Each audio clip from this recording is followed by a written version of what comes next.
Nova queda de índices de desemprego comprovam retomada de crescimento no Brasil.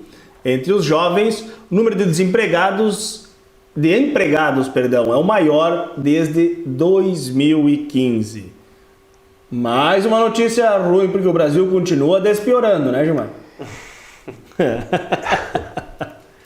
Nós estamos experimentando, eu falo muito a palavra experimentando, porque realmente nós estamos experimentando uma coisa totalmente diferente. Né? O nosso país está arrecadando mais, está tendo mais receita, batendo recorde de receita, ao mesmo tempo em que está reduzindo impostos. Nunca aconteceu isso. Né? Ao ponto do Bolsonaro falar lá no podcast aquele da curva de Laffer, né? Sim. O que é a curva de Laffer, assim, resumindo? É um ponto, uma curva, em que não adianta mais tu aumentar impostos, porque a arrecadação ela vai chegar num ponto em que a arrecadação, mesmo tu aumentando impostos, ela só vai diminuir, né?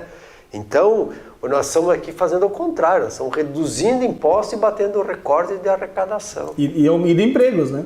Diminuindo empregos. Aumentando empregos. Diminuindo o desemprego. Desemprego, né? Aumentando o emprego, né? Com deflação, né? Estamos tendo deflação. O que é deflação? Explica para as pessoas, Gilmar. Deflação é o negativo da inflação, ou seja, inflação negativa. Quer dizer que os preços estão baixando, não aumentando. Né? E é importante deixar claro que há uns 10 anos aproximadamente, o Japão teve uma deflação preocupante. A deflação no Japão ela aconteceu por falta de consumo. São coisas distintas. Porque era uma economia ajustada, uma economia redonda, que o governo teve inclusive que criar os juros negativos. Né? Ou seja, a pessoa se deixava o dinheiro no banco, perdia. Por quê? Porque as pessoas não estavam mais consumindo. No Brasil, essa deflação ela é uma redução de preços motivada pela redução de impostos do governo Bolsonaro. Exatamente, não é uma consequência da paralisação da economia. Não é um desestímulo ao consumo. Tem deflação que são perigosas, sim. Não é o nosso caso. Né? O nosso caso, a deflação está sendo justamente pela redução nos impostos em que está diminuindo os preços ao consumidor final. Né? Em consequência ali da redução dos combustíveis, nas alíquotas de combustíveis. E por falar em alíquota, Gilmar, eu vou te interrompendo para a gente fazer esse... Alexandre de Moraes ontem suspendeu a redução de 35% do IPI. Ontem não, foi semana passada.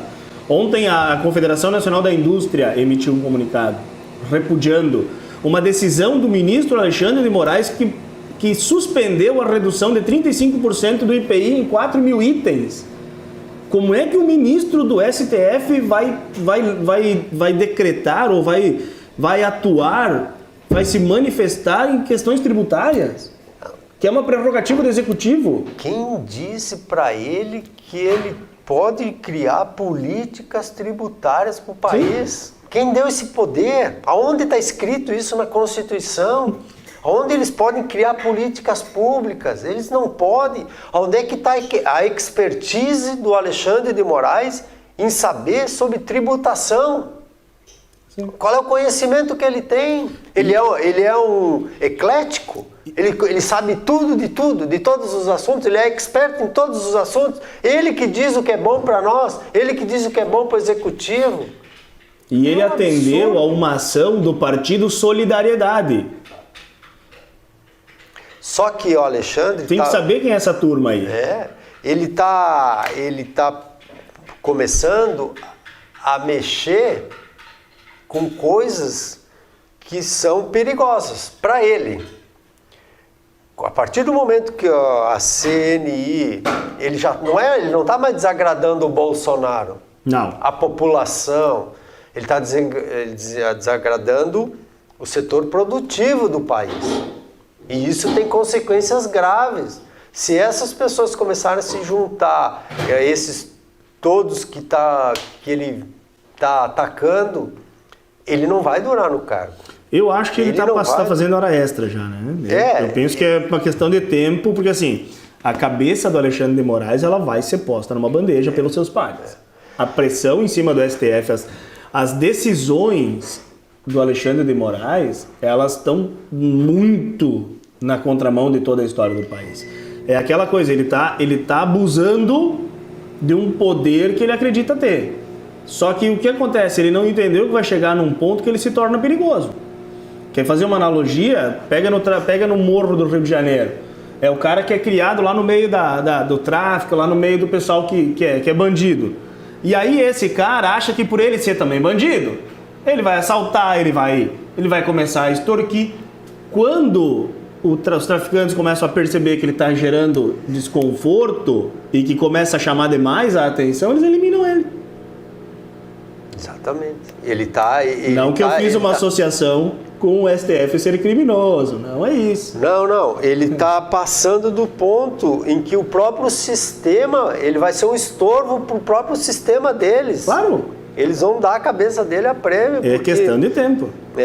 Mas assim, essa decisão dele agora, ela é baseada porque prejudicaria a Zona Franca de Manaus. Veja bem, a Zona Franca de Manaus existe, eu acho que há 30 anos, alguma coisa assim. Ela foi criada para tentar desenvolver aquela região, né? Industrializar aquela região. Beleza, eu acho que foi um programa fantástico, teve o mérito de tentar levar o desenvolvimento, só que isso não pode ser sustentado pela população o resto da vida. Criou-se aqueles benefícios para quem fosse se instalar lá, de um jeito que aquilo industrializasse e fosse sustentável. Sim.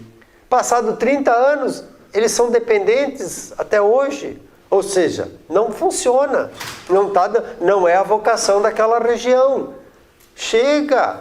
Agora, porque lá não tem a vocação, tem que condenar a população do país a pagar mais impostos para sustentar aquilo? Isso é um absurdo, isso não tem lógica nenhuma. Tem que deixar claro que o ministro Paulo Guedes disse que tinha a capacidade de reduzir em 50% os impostos sem afetar a arrecadação do país. Então, quando o ministro diminui 35%, é porque ele está tendo também consciência e cuidado para não interferir na Zona Franca. Não foi um canetaço irresponsável como a Dilma fazia, Exatamente. Como o Lula fazia. Foi uma mudança gradativa. A decisão do Moraes foi política. Totalmente. Totalmente política. Foi para atender o interesse político de um grupo lá que se sentiu prejudicado politicamente. Isso é um absurdo. Ele condenou a população do país inteiro a pagar mais impostos. Não tem cabimento isso. Quando o governo sinaliza que ele pode reduzir e que esse dinheiro da redução de impostos fica no bolso da população. Olha só o exemplo dos combustíveis. Já saiu agora, essa semana, um estudo que a redução do combustível deixou no bolso da população brasileira 5 bilhões. É 5 bilhões de reais que foi distribuído para o país. Está circulando no mercado da esquina. Foi distribuído, todo mundo ganhou, é dinheiro que está no nosso bolso. E a mesma coisa seria em consequência dessa outra redução. Então o Alexandre de Moraes condena a população toda a pagar um imposto absurdo. Por causa de uma decisão política lá regional. Embora a ação tenha sido protocolada pelo Partido Solidariedade, que concorre esse ano com o número 77, é importante que nós tenhamos sempre os números, né? Porque agora começa a vir candidato aí defendendo A, B ou C, batendo na tua porta, falando o discurso que tu quer ouvir. Quem fez a primeira visita para que essa ação fosse montada foi Omar Aziz, Eduardo Braga e Randolfo Rodrigues.